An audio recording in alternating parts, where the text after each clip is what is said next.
Hey guys, Rec Magazine Weekly here. We're with Vaughn Gittin Jr. up in the Ford Media Center at SEMA. And we're just going to catch up with this guy because he does way too much, as it is. So who even knows?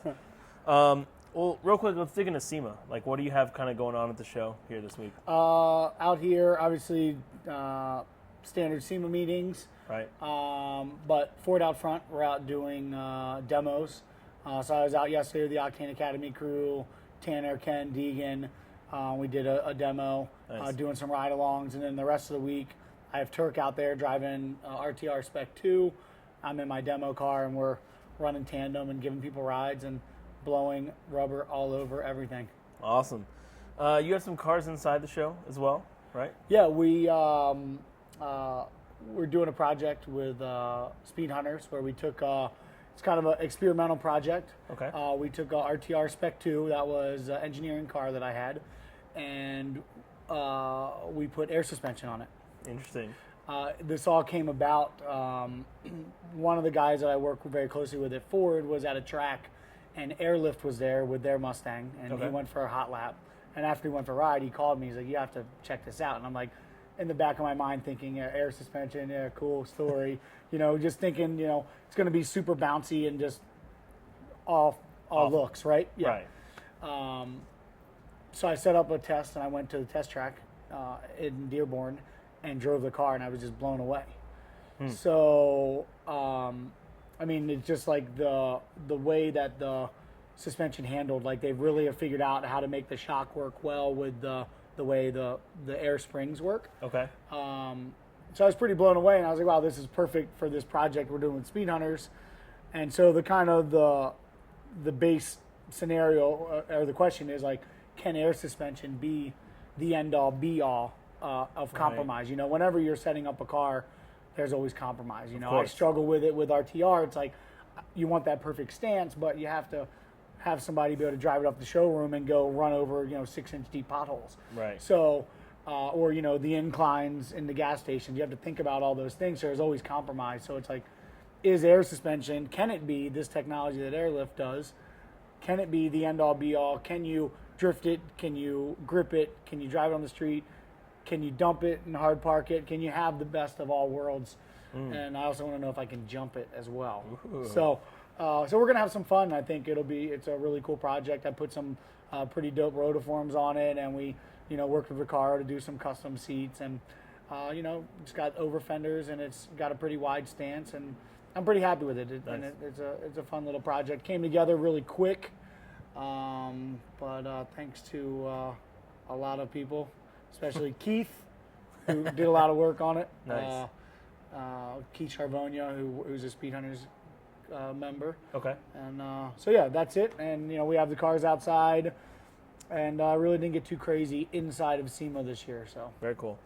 I guess with the Mustang RTR Double Down, you kind of hinted you guys would be doing some like content testing, maybe a jump or two in the thing. Like when can anyone expect to see that content? it's going to be probably a full 2014 Okay. project. Like the car's built now. Keith's going to keep it for a couple months and go cruise some shows and have some fun with it, and reap some reward of his effort. And then through 2014, we'll have some fun with it. I'd like to maybe even take it to Europe and have some fun with it. So Nice.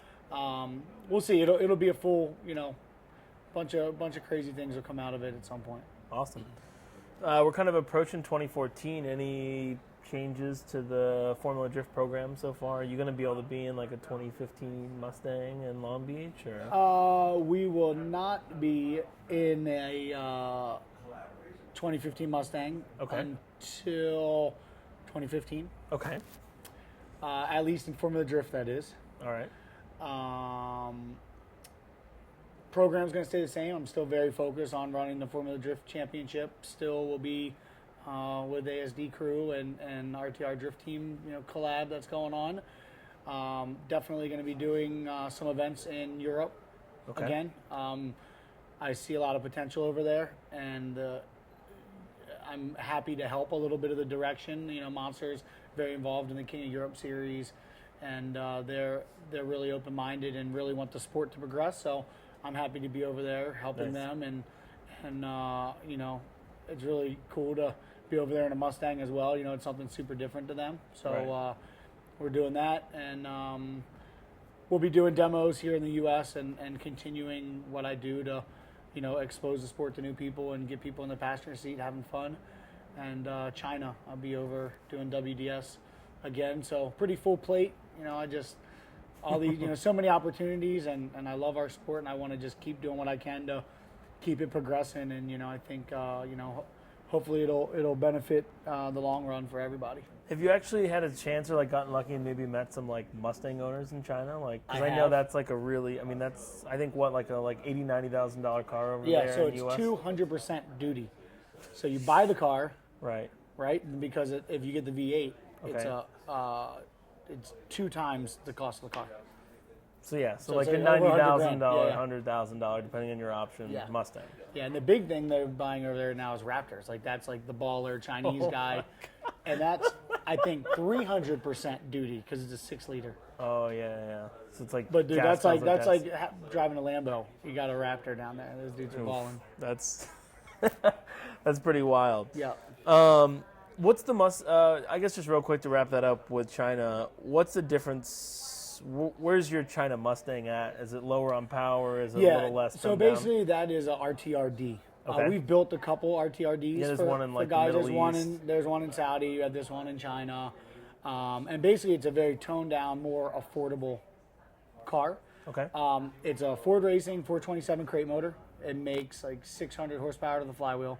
It's a Ford Racing Magnum T56 trans. Okay. Does have a quick change in it. It's got some cheapy shocks that have our valving in the front, and then we have our good set of shocks in the rear.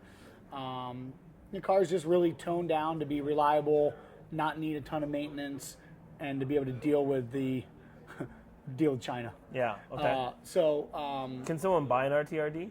Yeah, we sell them we will build them and sell them. We don't advertise them, but if a customer is serious and wants a good car and they come to us, we will do it. Awesome. All right.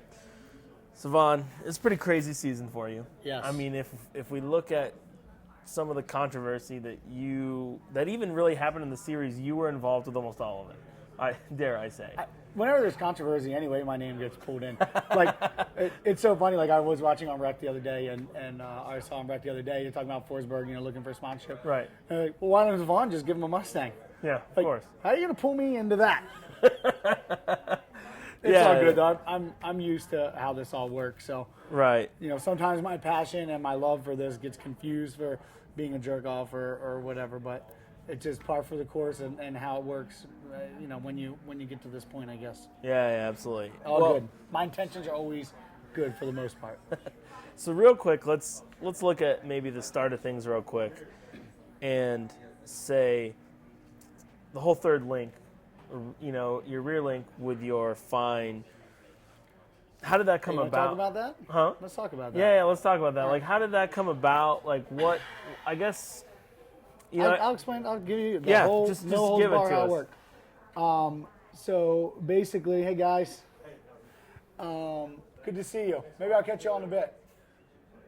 So here's the facts of the situation. Seattle, after practice, Formula D came up to us and said, hey, we need you to remove your third link. Okay. We're going to check it. We're like, okay, cool, no problem. Pulled the third link off. They had Falcon do it as well, off Justin's car. And they made a jig, so they tested it. And basically the rule is that we have a live axle in our car. So we have 3 links, right? So the bottom, there's 2 links on the bottom and 1 link on the top that goes from the top of the diff to the chassis. The rule is you can move this part of the link anywhere you want. Right. Okay? You cannot move the top mount. It has to be a factory location. Right. Okay? So for the last 10 years, we've used the same manufacturer's part. They have multiple holes in it, and one hole is the factory location. Okay. We do move this 8 inches away from the factory location, but there's no reason to move this because it's just a rod. So if you want to move, right, you just move the bottom. You just move the bottom instead Right. of moving the top. So anyway, our mount was off 3/8 of an inch, thickness of a CD case. Okay. Falcon was found to be in compliance. So that night, we had a meeting. They asked us to change it, and they only had one mount they were comparing to.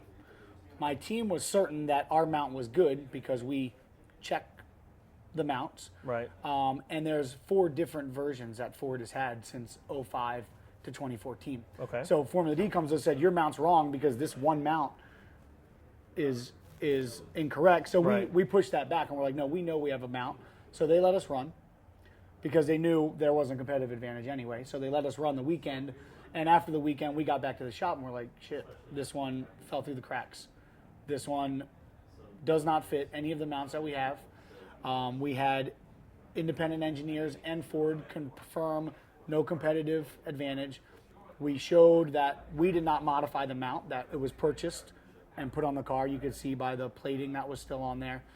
And basically, the manufacturer that makes the aftermarket mount has 5 different versions of this mount. And the first version is 3/8 of an inch out. So all of these things lined up to be the perfect storm. Okay. The mount that was supposed to be on my car, that was checked and confirmed and re-drilled, because all of them are off 1/8 of an inch. All of them. So the mount that was supposed to be in my car got put on my international car in the off season. We had 3 cars apart in there. We had the China car, the international car, and the FD car, because that's a new chassis, obviously. So anyway, Formula D basically.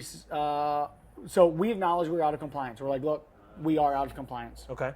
So we proved the intent. We proved that there's no competitive advantage, and we're like, look, we messed up. We made a mistake, but this is a very convoluted situation. There's 5 mounts here, 3 mounts there. So anyway, they hit us. They basically came back with the attitude that the rules are black and white, and we realized you weren't cheating. We realized it wasn't intentional, but rules are rules, and you have to follow them. So, I immediately went into defense mode, because it's like, look at every 240SX out there with subframe bushings. You're telling me that those are to the millimeter of the factory rubber bushing? I'm just Right. like, I felt like there's this, they're doing something against me for some reason. I don't understand why. I felt like it was making an example. I don't know. We've pushed them pretty hard this year with, because we're so passionate about the sport and we want things to be good. And so I kind of felt that way. Yeah. But now I'm just like, you know what? Fine. I'll take it for what they said it was. We're out of compliance. They hit us with it. And I just hope that they start following the rules black and white if that's what we're doing. There's been all these unwritten things for a long time. We have a front-wheel drive Scion with a rear-wheel drive subframe. I mean, it's like we weren't doing anything wrong to gain anything. It just was a situation that happened. Moving the top mount forward does nothing. Yeah. So it is what it is. Excellent. It's a bummer, because it sucks. I would have been, 3rd place if that didn't happen? Yeah. Yeah. So. And $5 more grand in my pocket? Yeah. Well, actually, I'm glad you brought up. Big fine, I'm too, glad, wasn't it? I'm glad you brought up $5 grand, because that was my next question with that is, I have a theory, personally. I'll just throw that out here for everyone, and maybe you can see if you agree. I really feel like the only reason that the fine was issued at $5,000 is almost because you were being fined. Because everyone thinks money falls from the sky around me. Well, I think it's like a perspective, but if you think about it, obviously, entry fees and things aren't, cheap, but $5,000 is kind of high. I feel like if they would have found someone that wasn't in compliance, that was in maybe say 32nd to 50th place, just so we don't, name a name, but a guy who is working a day job, spending his own money to come out. I hear what you're saying. Yeah. I can't really comment on that. Right. I like to think that they would follow their black and white rule. I feel like a precedent's been set now. So if you're out of compliance, you're going to get $5,000 fine. A $5,000 fine and X points. Wow. They have. I feel like that precedent's been set. So it's kind of wait and see where they fall. It's the first time that something like this has happened. Take 2. So do you think in 2014 we're going to see more compliance fines and violations? Yeah, I think, it's kind of the era of Kevin Wells. That was actually said to me by somebody. But, Kevin is doing a pretty decent job. He's wants there to be parity between the teams. I think we all want that. So I think, he's kind of just not going to take any crap from anyone, which is fine as long as it's for everyone. Okay. So, I think I believe the tech manager should work with the teams to create parity and understand what they're doing and understand why. Like, why do I get a fine and that many points taken away for something that does nothing? Right. It'd be one thing if it was like, dude, you had a huge advantage. You are cheating, jerk off. I would take it. Right. But it's like an honest accident. We proved it was an honest accident. We proved it did absolutely nothing for our car. So the smoke clears on this whole cheating gate third link issue. Yep. And then you show up, Formula Drift Texas. Mm-hmm. Which gets somehow even crazier. I qualified first, too, by the way, after that. Yes. So just to show that our third you lost your third link and then qualified first. And then you faced Pat Mordaunt, who somehow manages to fall under the realm of quite driving controversy. So I queued this run up, just real quick for those people that don't know, don't remember, don't watch every round. You basically won the round. And for the first time in Formula Drift history, the judges overturned that call and awarded the win to Pat Mordaunt, which is kind of crazy. So I just want to cue up the run, just have you kind of walk us through like what you feel like happened, maybe like why you originally won and how you feel about the overturn, I guess, and whatever there. And it looks like you've met Pat 3 times before. So, I mean, not a lot if you think about it, the fact that you guys have both been running for... Almost since day one, right? Yeah. So, I mean, I guess you're leading first. Power-wise, how do you feel against Pat and, like, any strategy in particular going into this round? Leading, I just focus on me, right? Okay. Chasing, Pat is a very inconsistent, like, hit or miss guy to run. Mm-hmm. So leading, you base your, what you're going to do in your chase run based off of their lead run. So you can see this lead run, I mean, I'm obviously going hard, and Pat is just like... on top of you. Right there. So we're like, damn, okay. I mean, well, almost past you there. Yeah. Oh, I mean, Pat did a great job. I mean, he messed up there. He flipped back a little early and went shallow. Mm-hmm. But, I mean, through the fast part of the track, dude, I mean, he was fast. There. Yeah. So, and he was online with me and ran it good. So, Ian comes on the radio. He's like, dude, Pat was right there. Like, run it, I mean, that's probably one of the closest tandem pairings right there. Yeah, he did a great job. Yeah. And when you're chasing somebody, it's a lot easier to get pulled along rather than lead and run the proper, a solid lead line because... You're kind of leading him in the right direction. I'm like, hey, follow me, And he did a great job. Okay. So chase run mindset is okay. I'm talking to Ian the whole time on the radio, and he's telling me what happened. And I'm like, cool, I'm going to run it. Like, let's, grit. Awesome. I'm looking forward to not having another Irwindale where Pat comes off the bank super slow and everything's messed up and you're in the wrong place and lost in the smoke. So, so here we are. Boom. We're about to run. And do you know what he makes roughly power-wise, or do you have any guesses compared to the Mustang I or don't. anything? Okay. But I do know that he just ran with me on a full-bore run with our, you were fast flat setup out. In it. Yeah, right. Absolutely. I'm flat out every lead run. Right. I think what else would it be? Clear. I mean, we try to go as hard as we can, All right, so you guys are taking off here right now. Yep. And are you letting off through this straight, or I guess let's focus right here. I'm pacing pretty good. So boom, we're good. And that little straight and out ends up being the issue. So basically, this is kind of where my frustration comes in. Yes, I made a bobble. Mm-hmm. There's no issue with that. But then, so in my opinion, I made a bobble. They called me the winner. Okay. Clearly, Pat made a huge bobble when he was, All right. So right here for everyone, you got this little kind of made a bobble. My flick back was delayed in avoiding to not hit him. Okay. Right?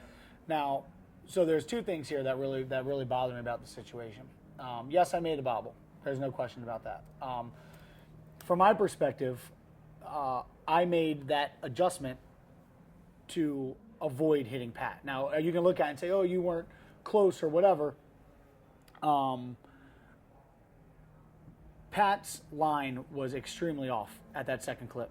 Okay. How do you get offline at the second clip? You do something wrong between turn one and that. Right. That's how you're in the wrong place. Okay. Right? So for me, I'm expecting to be online and him do exactly what we just did when he was chasing me. So I'm anticipating something else happened. I had to make an adjustment to it. Okay? That definitely a mistake on my end. Okay. However, I feel that it was caused by his mistake between 1 and 2. Had we have been on the right line and going the right speed in the right place, I wouldn't need to make that adjustment. Right. Right? So now the rule is you cannot protest any objective call. Right. Sorry. Or, You cannot protest any subjective calls. right. Only something that's That's objective. Right. Right. So the objective thing is, yes, I did a bobble, but as soon as you put another car on the track that potentially created that bobble, in my mind, it's now subjective. So why did it get overturned? So my big problem with this is that, and I talked to the judges offline about this a little bit, because I feel our sport has progressed so far, and all these things are happening on the track. Right. But it bothers me that our judges can't look at that and understand, wow, this dude was way offline leading. He was 30 feet off the outer zone. Right. So they don't think to look at it like, man, okay, well, what you do between 1 and 2 means where you end up at the outer zone. Right. So he was clearly off here. So he potentially, his position on track here is what caused this to be a mistake or not. But it still is questioned. Right, however it happened. Right. So, so it's a very frustrating thing. Especially. Well, let me ask you this. Yeah. Would you have been more upset or less upset if you would have just lost straight out? Like if the judges would have just, you guys pulled back, wait for the call, and they were like, Pat Mordaunt gets the win. I would have been less upset about that. I mean, they made decision. It's like they saw what they saw live. They made their decision based on that. Right. Going back and doing a slow replay and pausing it frame by frame makes that bobble look like a full blown. Right. I mean, you But can drag exaggerate raced across anything. the Exactly. line. Right. So that is what's really frustrating. I'm sitting up on deck to go on against Matt Fields, helmet on, ready to go, super focused, and they're like, "Oh, no, pull off the line, like you just got protested and it was upheld." So that was like, what's going on, So Right. that was definitely very frustrating, But after watching the video and knowing what happened, I'm just like, there's so many ways to look at our sport and see these things, but it's just like, dude is 40 feet off the clip. Mm-hmm. There's a reason why he was there. There's a reason why I had to make an adjustment there, an adjustment that I hadn't made ever all weekend, because once your car's in motion, you just stand on throttle through there. Yeah. But when a car is supposed to be here and it ends up going here. Well, I asked another driver this, and maybe I'll ask you this because we're kind of in this same segment. Are you happy with how things are moving to this very overly technical, you tap a clip and your run's over, but yeah, at the end of the day, minus tapping that clip, like let's say you put on the run of a lifetime. Yeah. But like, I guess is it do you feel that it's good that we're basically turning a, minute and a half, let's just say drift from like Irwindale, like a long track, and then basically a hair of a fragment of a second of your car being too close, or like look at Chris Forsberg at Palm Beach where his exhaust blew that cone down. Yeah. And like all of a sudden now that, like, Chris did really good. The whole run was great. I mean, he clearly had beat Essa. His exhaust blows a cone down, and now all of a sudden he's at home. Yeah. My opinion on this is that the overall big picture of what's trying to be achieved is good. I believe that we need objective judging. I believe that what's holding our sport back and holding a lot of people back from getting the funding they need of just what Formula D has to offer is because it's hard to understand a judge sport. I agree. So I believe we need some kind of system that takes data and you can watch a drift event like a soccer game. Right. That's my personal belief from a business mind. Okay. From what our sport needs to become sustainable. The drifter in me, whatever, I don't care. I'm just going out and doing the best I can, and Right. and I'm fine with judging and the core and all that. But I think from a business standpoint, what they're trying to do is good. How they're doing it, I'm not so sure I fully agree. I don't have the answers exactly on how to change it, other than a bunch of sensors and things that clearly after our town hall meeting, a lot of other drivers don't want. Okay. So like the Chris thing, though, we have judges in there that can override anything. It was very clear that he did not touch that cone, Right. and at least touch enough to move the way that it did. You know, if you touch it, It flies. yeah. So they should have overrode that. Like they shouldn't be so stuck in their way. Like, nope, we said if that gets knocked over, you know, or at least put some weight on them so that you can't blow them over. You know, Right. but it's like that was a learning experience, and unfortunately, Forsberg got the bad end of that. Yeah, totally. You know, so I don't have the answers. It's really frustrating because I want it to be so good, but it has opened a big technical can of worms. But it's like we need to at this point say, okay, is professional drifting a show, or is the show the priority, or is fair competition priority, or are both things equal? And I believe there's a way to get both things. Okay. I don't have the full answer to it. I have some good ideas, but it's really tough to get everybody on the same page and drivers. You know, I believe Formula D is making efforts and doing the things that we're asking them to do. Okay. I really believe that they're trying, but I just don't think the implementation is exactly what we need just yet. So we'll keep fighting the good fight and trying to make it happen. But do you have any ideas? Do you have an opinion on that? I don't know if I have the answer. Do you agree about the objective? See, it's hard from a fan's perspective because all you guys want to see is good drifting. Yeah. You don't care who wins. You just want to see door to door, and that's what I just want to drive door to door. And but see, this is where I don't like it. Is when you have an issue where you have a really bad driver who gets destroyed, and then because the really good driver did something overly aggressive or went a little offline, is gone, and now I'm stuck watching a driver who doesn't belong. Not to say he doesn't belong, but let's just say didn't necessarily make it on merit into a top 8 or a top 4, Yeah. and it kind of like turns the whole heat of the show down. yeah, I agree. But then I think, and I believe Formula D agrees that there's some things that need to change. Mm-hmm.